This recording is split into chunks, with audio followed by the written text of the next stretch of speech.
The proving grounds had existed for approximately 4,000 cycles, give or take a few centuries, depending on which calendar system one preferred, and how pedantic one felt like being about planetary rotations. It was a tradition among the advanced spacefaring civilizations, a rite of passage that separated the merely competent species from those who truly deserved a seat at the big kids' table of interstellar politics. Every newly contacted species eventually received the invitation, couched in diplomatic language that boiled down to prove you're not completely useless, and we might take you seriously. The premise was beautifully simple, which naturally meant the execution was horrifically complicated. Take representatives from various species, drop them onto a challenging world with minimal equipment, and see who could survive 30 standard days without requiring emergency extraction or accidentally starting an ecological disaster. Previous trial worlds had included a desert planet with acid winds, an ice moon with predatory crystalline formations, and one particularly memorable swamp world that 3 different species now refused to discuss at diplomatic functions. This cycle's location was planet designation VK 7739, though the monitoring staff had taken to calling it that god-forsaken jungle nightmare, with a fondness that spoke to either professional dedication or severe psychological damage. The planet boasted a humid atmosphere that felt like breathing through a wet towel, temperatures that oscillated between uncomfortably warm and legitimately trying to cook you, and an ecosystem so aggressively vibrant that plants competed for space with what could only be described as botanical violence. The fauna, meanwhile, had apparently attended the School of Everything Wants to Eat You and graduated with honors. 12 contestants had been selected this cycle, representing species from across 3 spiral arms. There was Crixits, a mantis-like thex, whose species had engineered their way out of their home planet's toxic swamps through sheer methodical brilliance. The Saurian representative, Velkoth, stood nearly 8 feet tall and possessed muscles that had muscles, coming from a warrior culture that considered dying of old age to be embarrassingly soft. Talop, an amphibious Quellan, had written 17 academic papers on hostile environment survival and wore her 3 doctoral hoods with visible pride, even though bringing them to the trial was explicitly against regulations. Then there were the others, a crystalline Vex who processed information through light refraction, a furry Borok built like a boulder with anger management issues, a methane-breathing Zix in an environmental suit, and several more representing the galactic diversity that made for excellent recruitment posters and extremely complicated bathroom facilities at rest stops. And then there was Marcus Webb, representing humanity. The humans were, to put it charitably, an unknown quantity. They'd only achieved faster-than-light travel within the last century, stumbling into it with the sort of luck that made older species deeply suspicious. Their application to join the galactic community had been met with the institutional equivalent of a polite cough and a "we'll get back to you on that." They hadn't exactly made a terrible impression, but they hadn't made a particularly memorable one either. They were just sort of there, existing, doing human things, whatever those were. Marcus himself was painfully average by human standards, medium height, medium build, with brown hair that couldn't decide if it wanted to be straight or curly, and had settled on disappointing everyone. He'd shown up to the orientation wearing cargo pants with an unreasonable number of pockets and a shirt advertising something called a National Park Service, which the translation algorithms had rendered as Nationalist Vegetation Servants before someone corrected the error. The drop itself was executed with the precision that came from 4,000 cycles of practice. Each contestant was given identical supplies, a basic shelter tarp, a water purification unit, good for 30 days, high-calorie ration bars, a standard survival knife, and an emergency beacon that would summon extraction if activated. They were also fitted with monitoring implants that tracked vital signs and provided footage for the observation teams, because apparently even survival trials weren't exempt from reality show logistics. Crickets materialized in a dense section of canopy forest and immediately began calculating optimal shelter locations based on wind patterns and predator transit routes. Velkoth landed near a rocky outcropping and roared a challenge at the jungle, because apparently that was still considered appropriate behavior in Saurian culture. Telop carefully unpacked her supplies, cross-referencing each item with her mental catalogue of survival protocols. Marcus appeared beside a river, looked around, said, "Oh nice," and started walking along the bank like he was searching for a good picnic spot. In the orbital monitoring station, approximately 200 bureaucrats, scientists and military observers settled in for what promised to be either 30 days of mild boredom or spectacular disaster. The smart money was on someone getting eaten by day 4. "The human seems unusually calm," noted monitoring chief Selpan, a 4-armed individual whose species had perfected the art of worried hand-wringing, which with 4 hands was quite the spectacle. "He's probably in shock," offered another technician. "Humans have that freeze response when overwhelmed." Marcus, meanwhile, had found a slight bend in the river where the bank flattened into a natural clearing. He dropped his pack, pulled out what appeared to be a small notebook from one of his many pockets, and started sketching while muttering to himself about good drainage and southern exposure. The first week proceeded according to established patterns, by which everyone meant it was thoroughly terrible for all involved.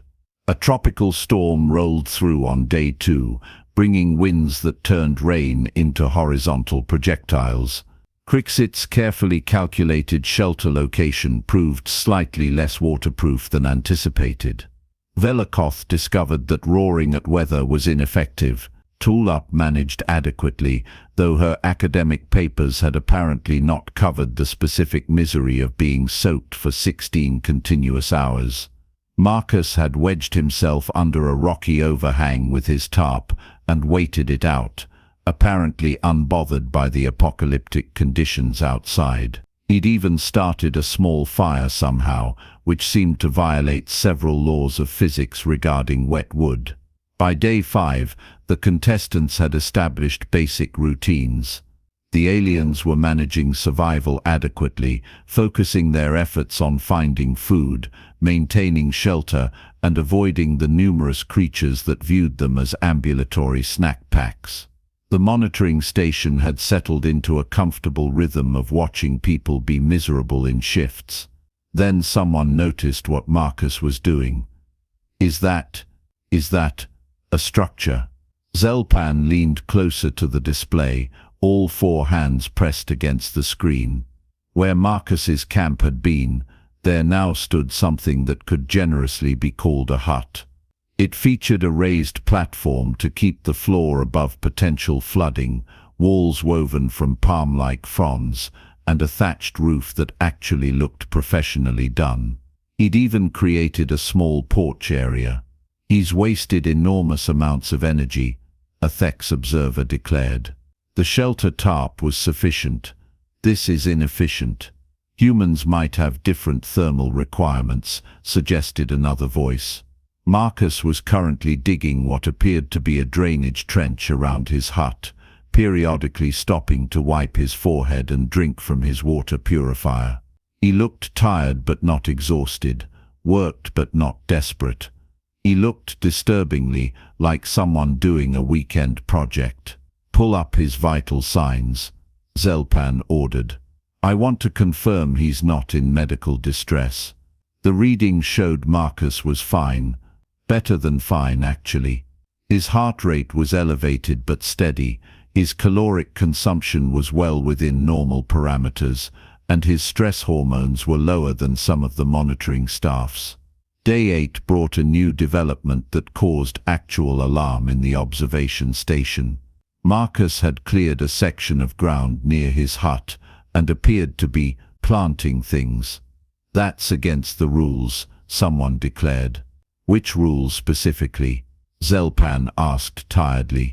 A long pause followed while people actually checked the regulations. The proving grounds had rules about weapons, communication devices, violence against other contestants, and a surprisingly specific prohibition about not introducing non-native species to trial worlds. Nothing about agriculture. It's just not done, the original speaker amended weakly. Marcus had apparently identified several edible plant species and was cultivating them in organized rows. He'd even constructed a small fence from sharpened sticks to keep out the smaller herbivores.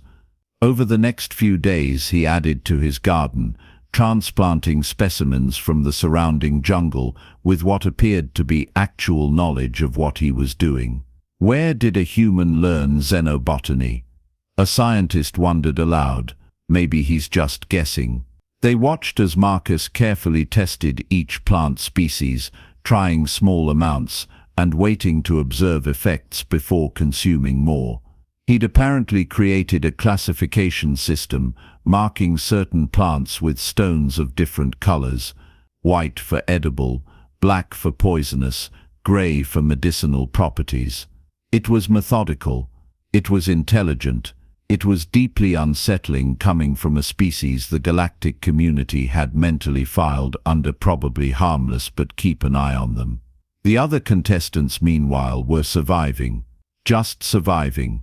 Crixit had achieved a stable routine of gathering, shelter maintenance, and carefully rationed rest.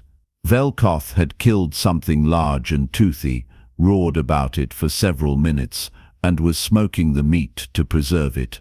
Talop had found a cave system and was documenting the local ecosystem with the dedication of someone planning their next academic paper. By the end of week 2, Marcus had multiple structures. The original hut had been joined by a smaller building that appeared to be dedicated to food storage and preparation. He'd constructed a smoking rack for fish and had several catches drying in the sun. There was a separate area with what looked suspiciously like a primitive workshop, where he was crafting tools from stone, bone, and hardwood. His garden had expanded, and he'd even begun a compost pile. "This is unprecedented," Zelpan stated, watching Marcus add a rainwater collection system to his main hut using hollowed bamboo-equivalent plants as gutters. "He's treating it like he lives there," someone observed. "He does live there, for 30 days. No, I mean like he lives there. Permanently, like he's settling." Marcus had gained weight. He was visibly healthier than when he'd arrived, his skin tanned, his movements confident.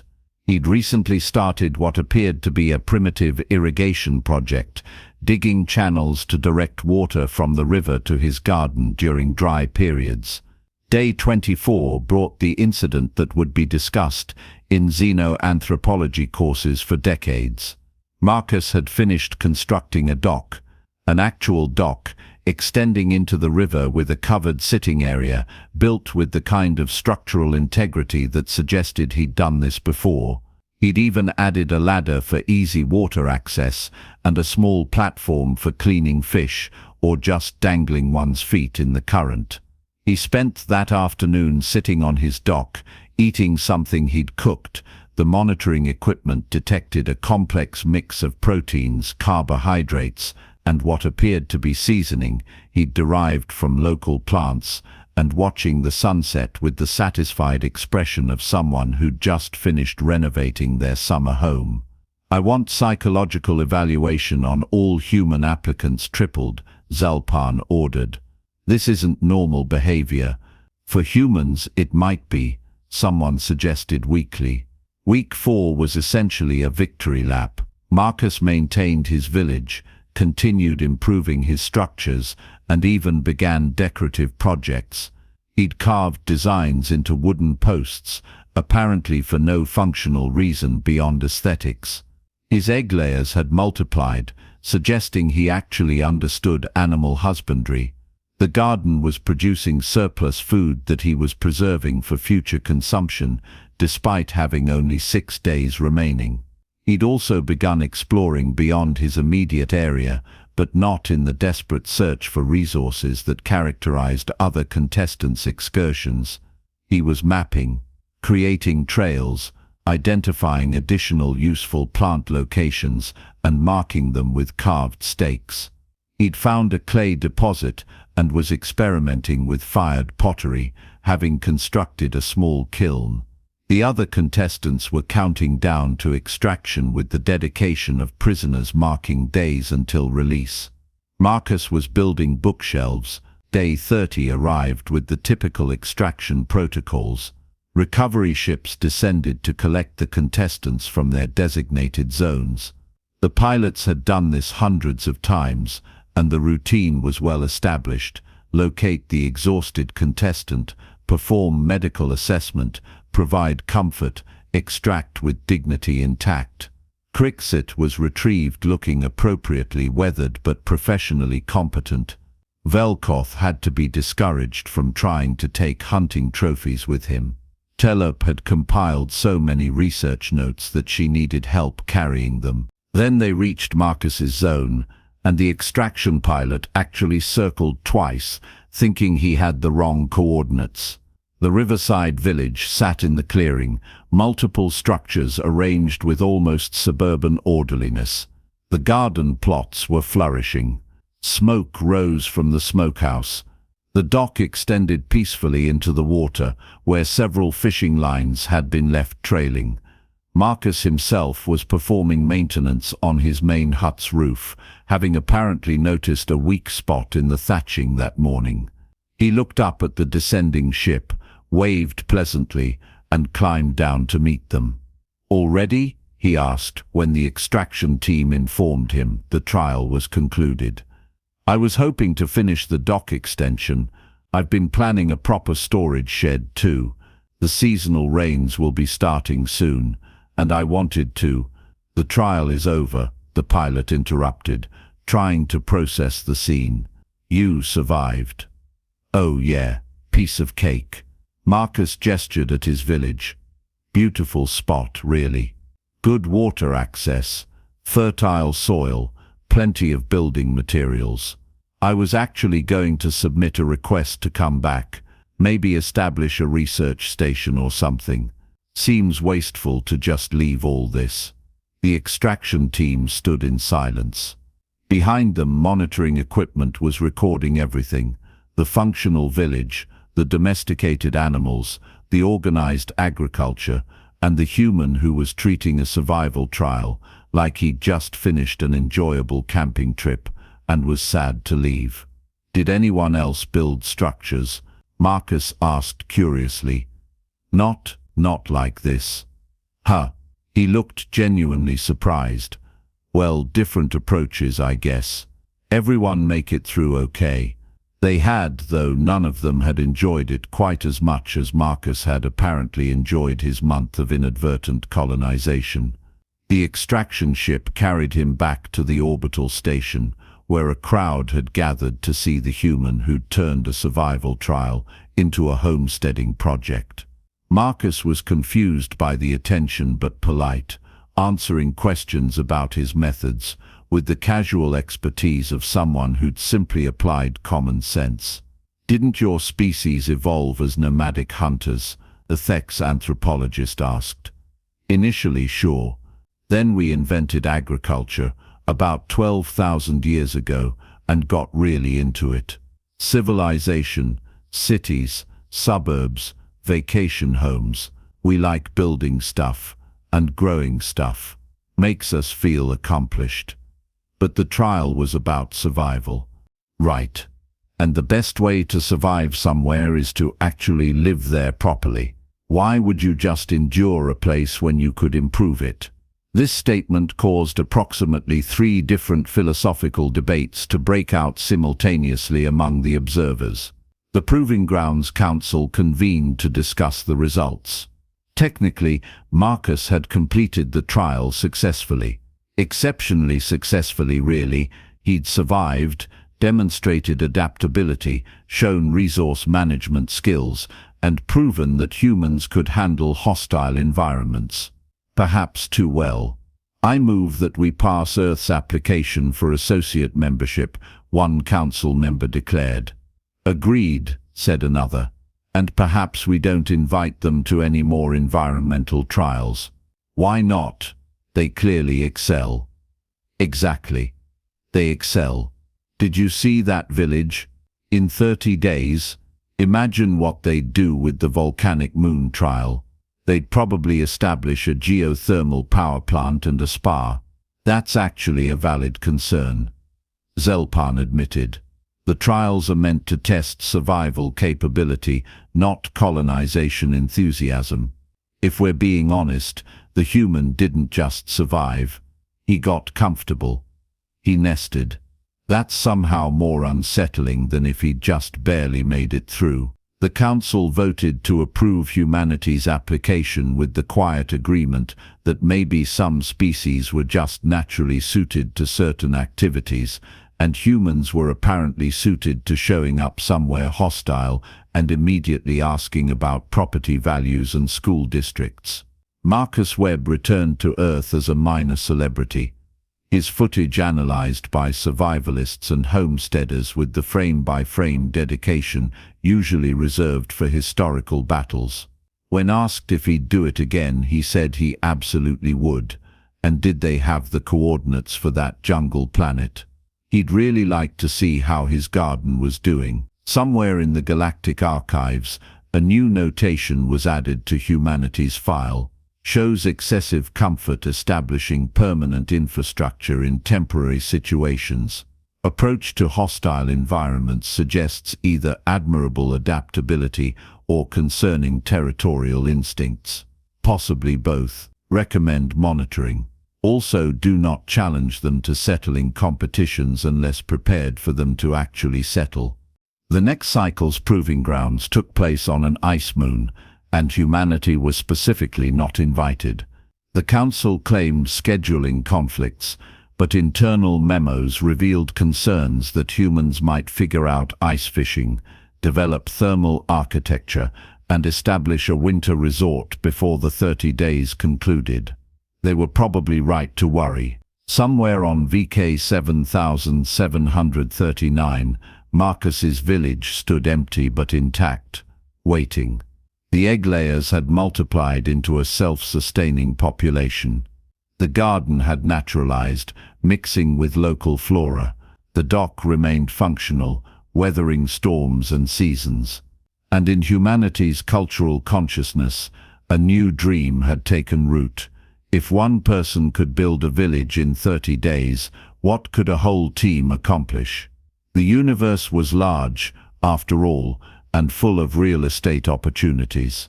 Someone just had to be willing to roll up their sleeves, pack enough cargo pockets, and start building. The galaxy, watching nervously, began updating their zoning laws.